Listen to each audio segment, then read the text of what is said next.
We're at the Cellcom Media convention at the Smolash Theater in Tel Aviv University.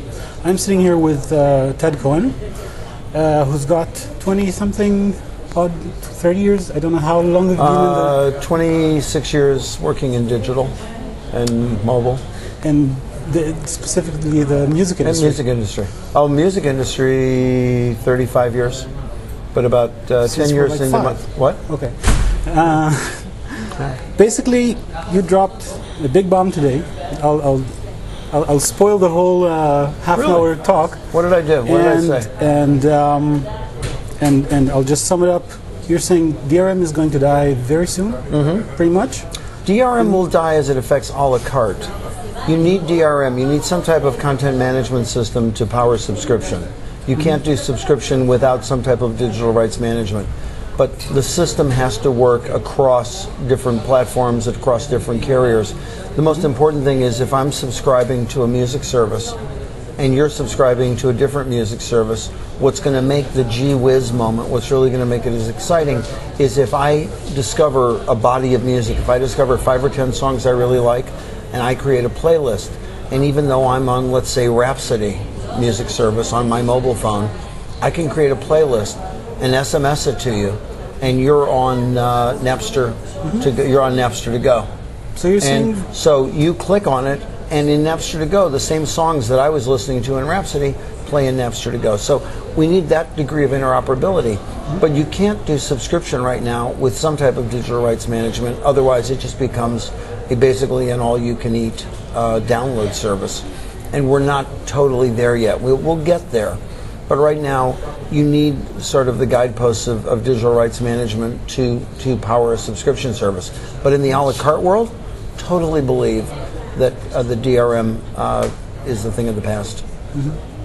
Well, you listed... I thought you were telling me there was another bomb. I thought I had a bigger bomb. And my bigger bomb, I thought, was that you don't need to own anything anymore. Yeah, exactly. The big paradigm shift you're talking about. Yes, access replaces ownership.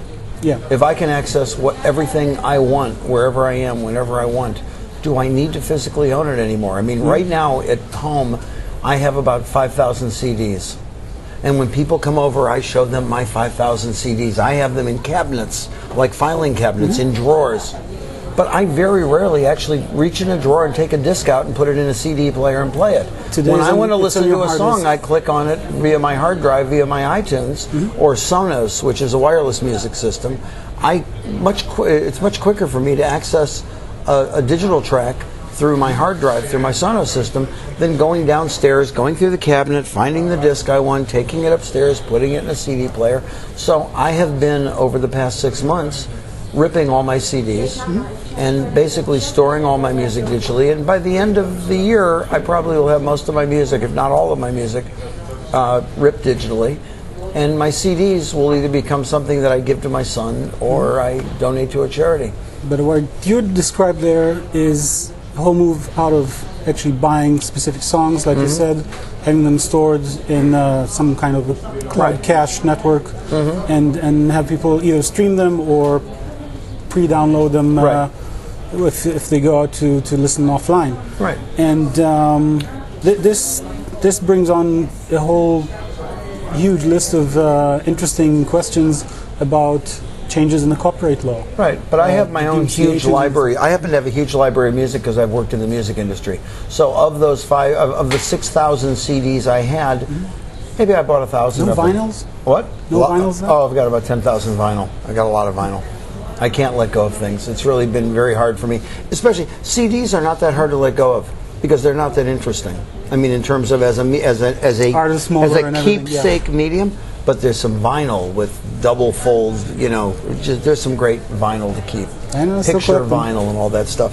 But for people who haven't had a big music collection, who've always wanted to have a big music collection, you now can have it through subscription.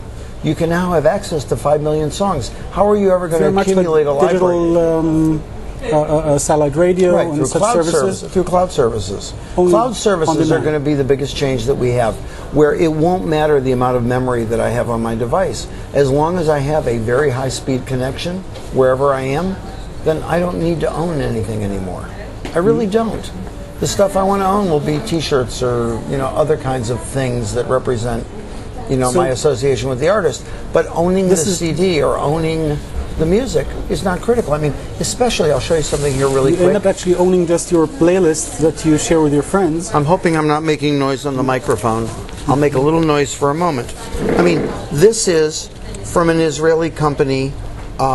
This is slot music. And I think I dropped the chip in my pocket, which is the embarrassing part. Did I lose the chip? It's like an SD card? Or It's a micro SD. Okay. And I don't know where the micro SD went. It was in my pocket a minute ago. This is how you can lose music now, folks. So art is going to be even smaller now. Right. That's so this sad. is I know at least two blogs that just... This is the Usher album, okay? The chip that the Usher album is on is about the size of my fingernail. And it's easy to lose. And it's easy to lose, which I can demonstrate that I lost it somewhere here. I'm going to have to go look in the other room and see if I dropped it on the floor. But I guess that demonstrates how easy it is to lose this stuff. Anyway. And it should be on the cloud. And it should be on the cloud, because on a cloud I don't lose it. So there you go. So you end up actually owning just your... You own access. Music, your access, your playlist, the profile of your preferences, have the systems recommend new music to you, and make the whole thing very social network, and it has. And I let my friends see what I like, and they make recommendations to me, and they go, "Oh, if you like that, you're really going to like this." And you build on it, and you start. The better your profile gets. This is a big tension we have right now between privacy and recommendation, because there's this thing about, well, I don't know if I want to let you know about me, and my position is, I'll let you know everything about me. If you'll make the experience better, I'll trade my privacy for a better time. I'll trade my privacy for being recommended a movie that I might never see on my own. I don't know if you know Netflix in the U.S. One of the interesting things that came out of Netflix, the most popular movie on Netflix, I don't know if you know this story, the most popular movie on Netflix is a movie called Hotel Rwanda with Don Cheadle. It's about the genocide in Rwanda. Okay. And it came out of people recommending, out of all the movies they rented, which were obvious movies, they rented Indiana Jones, they rented all these movies, but the movie that they walked away with this tremendous emotional experience was Hotel Rwanda. So when people were looking for most recommended movie by the crowd, I mean, there's a book called The Wisdom of the Crowd, a great book. When you look at the totality of the Netflix subscriber base, the movie overwhelmingly that got recommended by everybody was Hotel Rwanda. And it moved up to be the most popular movie in the service. Not because the movie studio promoted it, not because some editorial person at Netflix recommended it, but the mass, by everybody sharing their results, by sharing their experience, it became the most popular Basically, movie. the first rule of marketing: people will listen to their friends before they listen to a sales pitch. Right. That's why and you an get ad in more Rolling friends to query faster and so on. Right. I mean, an ad in Rolling Stone magazine doesn't mean anything anymore. A full-page ad. It used to be you buy a full-page ad in Rolling Stone magazine and people will buy the record. No, Rolling Stone doesn't have that credibility anymore. You have more credibility with me than Rolling Stone magazine. If I look at, once I go look at what's your musical taste, and I go, wow, he likes this, this, this. Tell me other things you like.